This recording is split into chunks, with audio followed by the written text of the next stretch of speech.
Dictation start होगी 5 second बाद। Yes, सादा जीवन उच्च विचार जन सामान्य में प्रचलित एक सामान्य सी सूक्ति है, लेकिन इसका अर्थ बहुत ही गूढ़ है। वास्तव में यह जीवन को सफल और अर्थपूर्ण बनाने का रहस्य है। जो व्यक्ति इस रहस्य को जान जाते हैं, विश्व उनका अभिनंदन करता है और उनके द्वारा प्रशस्त किए गए मार्ग का अनुकरण करता है। इस सूक्ति के महत्व के बारे में बात करने से पूर्व इसका अर्थ समझना अति आवश्यक है। इस सूक्ति के अर्थ को दो प्रकार से समझा जा सकता है। इसका एक अर्थ तो यह है कि सादगीपूर्ण जीवन उन्हीं लोगों का होता है जो वैचारिक रूप से बहुत उच्च होते हैं, अर्थात विचारशील व्यक्तियों की एक सबसे बड़ी पहचान है सादगी। इस सूक्ति का दूसरा अर्थ है जिनके विचार उच्च होते हैं वे ही सादगी के महत्व को समझकर अपने जीवन के प्रत्येक अंग में सादगीपूर्ण आचरण करते हैं। इस सूक्ति को समेकित रूप से समझने का प्रयास किया जाए तो वास्तव में दोनों बातें एक ही हैं। सादगी और सफलता दोनों एक दूसरे के पूरक हैं और इन्हीं के प्रभाव से व्यक्ति के आदर्श उच्च होते हैं। जिस व्यक्ति के आदर्श उच्च होते हैं उसके विचार स्वतः ही उच्च हो जाते हैं। उच्च विचार वाले व्यक्ति ही आगे बढ़कर विश्व का नेतृत्व कर पाते हैं। अब सबसे बड़ा प्रश्न है कि सादगी वास्तव में क्या है? क्या रहन सहन और वेशभूषा संबंधी मानक ही सादगी को परिभाषित करने के लिए पर्याप्त है? इसका उत्तर है नहीं। देखा जाए तो इनके आधार पर सादगी को समझना काफ़ी नहीं है। ऊपरी तौर पर देखा जाए तो रहन सहन, खान पान, पहनावे, कार्य पद्धति आदि को ही सादगीपूर्ण जीवन के अंतर्गत शामिल किया जाता है, परंतु सादगी एक व्यापक विषय है या कहें कि एक प्रकार से जीवन जीने की शैली है। पाई पैराचेंज किसी भी प्रकार के आडंबर को अपनाए बगैर जीवन जीना ही सादगी है। फिर वह चाहे रहन सहन हो या कार्यशैली, जो व्यक्ति सादगी का सही अर्थ समझ जाता है उसके प्रत्येक कर्म और व्यवहार में इसकी झलक मिलती है। यही सादगी व्यक्ति को उच्च विचारों की ओर अग्रसर करती है। टॉलस्टॉय, गौतम बुद्ध, महात्मा गांधी, स्वामी विवेकानंद, डॉक्टर राजेंद्र प्रसाद, लाल बहादुर शास्त्री, प्रेमचंद आदि कुछ ऐसे महान व्यक्ति हैं जो सादा जीवन उच्च विचार की कसौटी पर खरे उतरते हैं।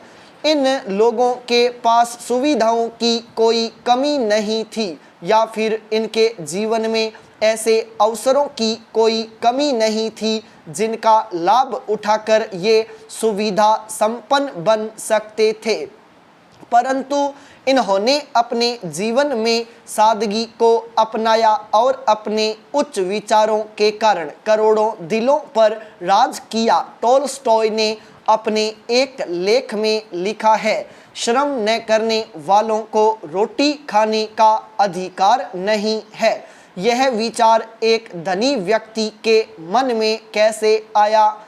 एक समृद्ध परिवार से होते हुए भी गांधी जी वस्त्रों के नाम पर एक धोती से ही काम चला लेते थे। आखिर ऐसा क्यों?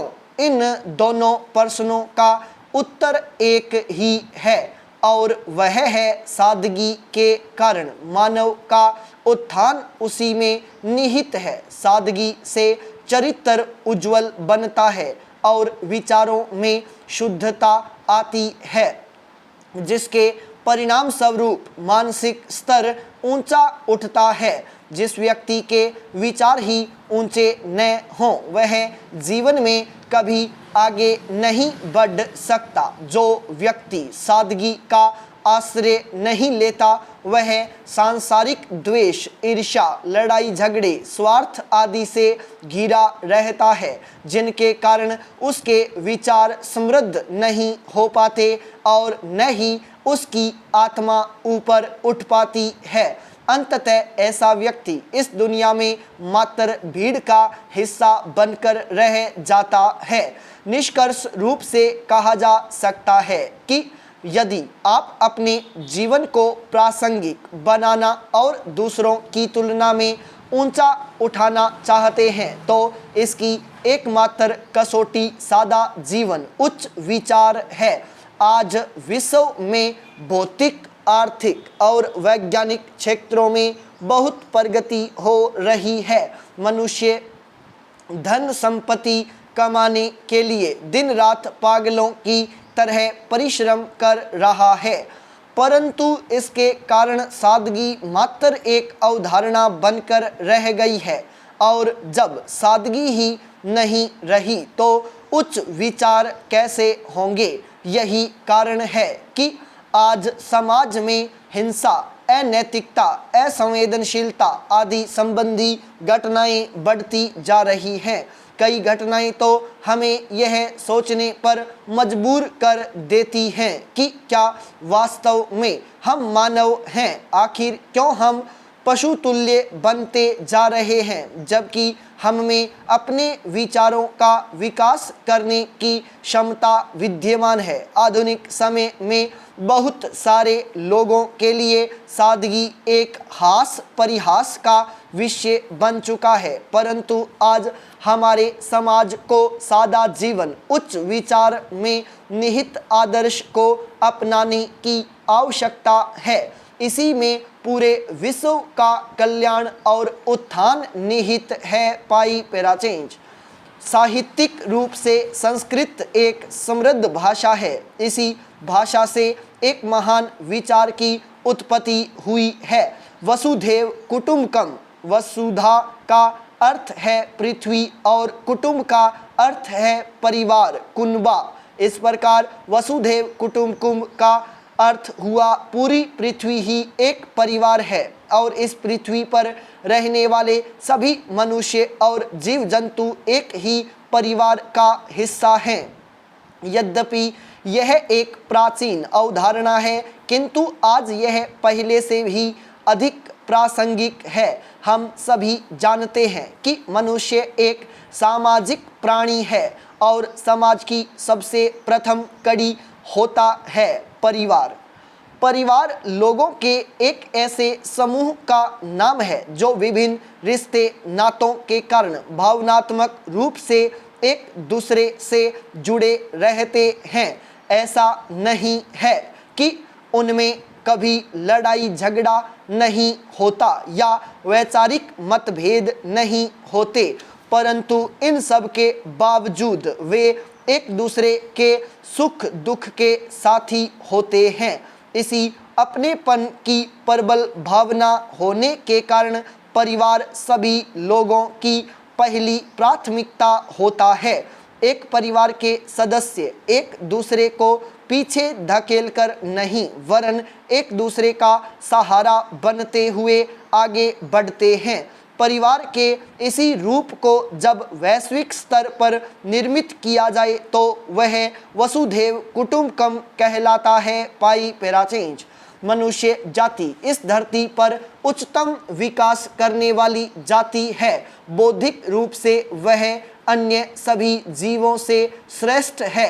अपनी इसी बौद्धिक क्षमता के कारण वह पूरी पृथ्वी की स्वामी है और पृथ्वी के अधिकांश भूभाग पर उसका निवास है। शारीरिक बनावट के आधार पर सभी मनुष्य एक जैसे हैं। उनकी आवश्यकताएं भी लगभग एक जैसी ही हैं और अलग अलग स्थानों पर रहने के बावजूद उनकी भावनाओं में भी काफ़ी हद तक समानता है। बावजूद इसके वह बंटा हुआ है और इसी कारण उसने भूखंडों को भी बांट लिया है। पृथ्वी महाद्वीपों में, महाद्वीप देशों में और देश राज्यों में विभक्त हैं। कहने को यह धरती का विराजमान है और यह आवश्यक भी लगता है, परंतु प्रत्येक स्तर के विभाजन के साथ ही मनुष्य की संवेदनाएं भी बंटी हैं। आज एक सामान्य व्यक्ति की प्राथमिकता का क्रम परिवार मोहल्ले से शुरू होता है और उसका अंत देश या राष्ट्र पर हो जाता है। देखा जाए तो आधुनिक समय में वसुधैव कुटुंबकम ग्रंथों पुराणों में वर्णित एक अवधारणा बनकर रह गई है। वास्तव में यह कहीं अस्तित्व में नजर नहीं आती। स्टॉप।